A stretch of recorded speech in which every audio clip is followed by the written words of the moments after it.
25 साल नौ गठबंधन एक बार फिर आरएलडी तोड़ेगी सपा से बंधन। पश्चिम में बिगड़ रहे हैं अखिलेश के समीकरण। अब अखिलेश का सबसे बड़ा सहयोगी भी छोड़ेगा अखिलेश का साथ। आरएलडी ने पकड़ी एकला चलो की राह। सपा से अलग लड़ेगी निकाय चुनाव। आरएलडी का एक फैसला सपा के लिए खतरे की घंटी। पश्चिम में समाजवादी पार्टी का सबसे अभिन्न सहयोगी भी अब अखिलेश को झटका देने की तैयारी कर रहा है। राष्ट्रीय लोकदल के एक फैसले के बाद अब सवाल खड़े होने लगे हैं कि क्या जयंत चौधरी भी अब अखिलेश से किनारा करने का मन बना रहे हैं। क्या अखिलेश के एकमात्र सहयोगी जयंत भी अखिलेश का साथ छोड़ देंगे। यह सवाल इसलिए खड़ा हो गया क्योंकि आरएलडी ने एक बड़ा फैसला लिया है। सपा से अलग होकर आरएलडी अब अकेले निकाय चुनाव में शिरकत करेगी।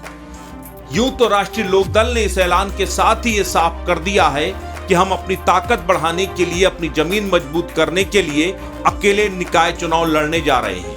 लेकिन 2024 के लोकसभा चुनाव में अखिलेश यादव के साथ ही गठबंधन में चुनाव लड़ेंगे। लेकिन राष्ट्रीय लोकदल का इतिहास सौदेबाजी भरा रहा है। 25 साल नौ गठबंधन आरएलडी का चरित्र बताती है। हर चुनाव में एक नए सहयोगी के साथ नजर आती है आरएलडी। ऐसे में उन संभावनाओं से इनकार नहीं किया जा सकता कि कब आरएलडी किस राजनीतिक दल से मुंह मोड़ ले। आरएलडी के सियासी चरित्र को समझने के लिए जरा आपको अतीत में लेकर चलते हैं। चौधरी अजीत सिंह ने सियासत में अपने पिता चौधरी चरण सिंह की उंगली पकड़कर एंट्री की थी। साल 1980 में अजीत सिंह ने सियासी पारी का आगाज किया।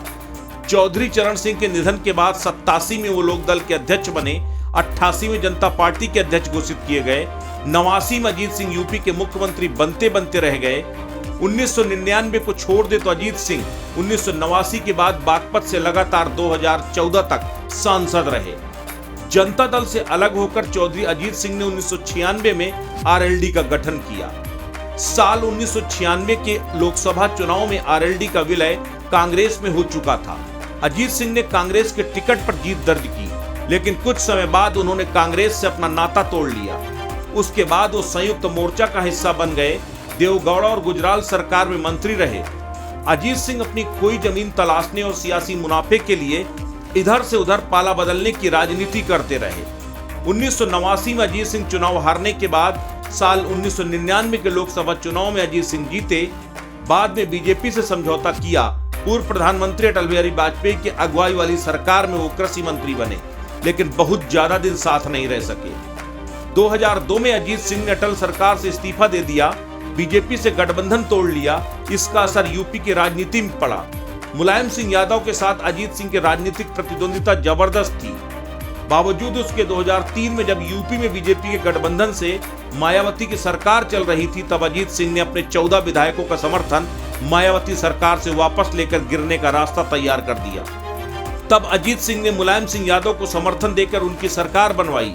इसके लिए कांग्रेस को तैयार करने में भी अजीत सिंह की बड़ी भूमिका थी। इसी का नतीजा था कि मुलायम सिंह ने अजीत सिंह के 7 विधायकों को मंत्री बनाया।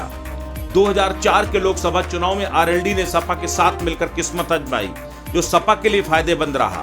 आरएलडी 3 सीटें जीतने में सफल रही तो सपा को 35 सीटें मिली। लेकिन साल 2007 के विधानसभा चुनाव में सपा और आरएलडी अलग अलग चुनाव लड़ी। साल 2008 में जब अमेरिका के साथ परमाणु समझौते को लेकर वाम मोर्चे की समर्थन वापसी के बाद यूपीए सरकार संसद में अविश्वास प्रस्ताव का सामना कर रही थी, तब अजीत सिंह ने कांग्रेस के खिलाफ वोट दिया था। उसके बाद 2009 के लोकसभा चुनाव में आरएलडी ने बीजेपी के साथ मिलकर किस्मत आजमाई, लेकिन इसका फायदा बीजेपी से ज्यादा आरएलडी को मिला। पश्चिमी यूपी में आरएलडी को 5 सीटें मिली, जबकि बीजेपी को महज 10 सीटों के साथ संतोष करना पड़ा। लेकिन दोनों दलों में खटास आ गई। अजीत सिंह 2011 में यूपीए 2 का हिस्सा बने और मनमोहन सिंह की सरकार में नागरिक उड्डयन मंत्री बने। 2012 के विधानसभा चुनाव में कांग्रेस और आरएलडी मिलकर मैदान में उतरे, लेकिन कोई बड़ा सियासी करिश्मा नहीं दिखा सकी। 2012 के चुनाव में आरएलडी 46 सीटों पर लड़ी और 9 सीटें जीती, जबकि कांग्रेस 355 सीटों पर लड़कर 22 सीटें ही जीत सकी। 2014 के लोकसभा चुनाव में आरएलडी और कांग्रेस की दोस्ती बरकरार रही, लेकिन 2013 में हुए मुजफ्फरनगर दंगों ने पश्चिमी उत्तर प्रदेश में 10 को पुराना चौधरी चरण सिंह के जमाने का जाट मुस्लिम राजनीतिक गठबंधन तार तार कर दिया, जिसका सीधा नुकसान अजीत सिंह और आरएलडी को हुआ। इसी वजह से 2014 के लोकसभा चुनाव में अजीत सिंह और उनके पुत्र जयंत चौधरी दोनों ही हार गए। कांग्रेस महज 2 सीटें जीत पाई, जबकि आरएलडी अपना खाता ही नहीं खोल सकी। 2017 के विधानसभा चुनाव में सपा कांग्रेस से दोस्ती हो जाने पर आरएलडी हाशिए पर पहुंच गई और उसके बाद 2019 के लोकसभा चुनाव में आरएलडी बसपा और सपा के साथ चुनाव में साथ उतरी, लेकिन नतीजे कुछ भी नहीं मिले। लेकिन आरएलडी एक भी सीट नहीं जीत सकी। उसके बाद 22 के चुनाव में आरएलडी ने अखिलेश से हाथ मिलाया, लेकिन कोई बड़ी कामयाबी नहीं मिली। अब 24 में आरएलडी किस नैया पर सवार होगी ये तो भगवान ही जानता है। यही वजह है कि अखिलेश आरएलडी को लेकर हमेशा सशंकित रहते हैं। ऐसे में आने वाले वक्त में सियासत किस करवट बैठेगी देखना दिलचस्प होगा। आज तक न्यूज के लिए ब्यूरो रिपोर्ट।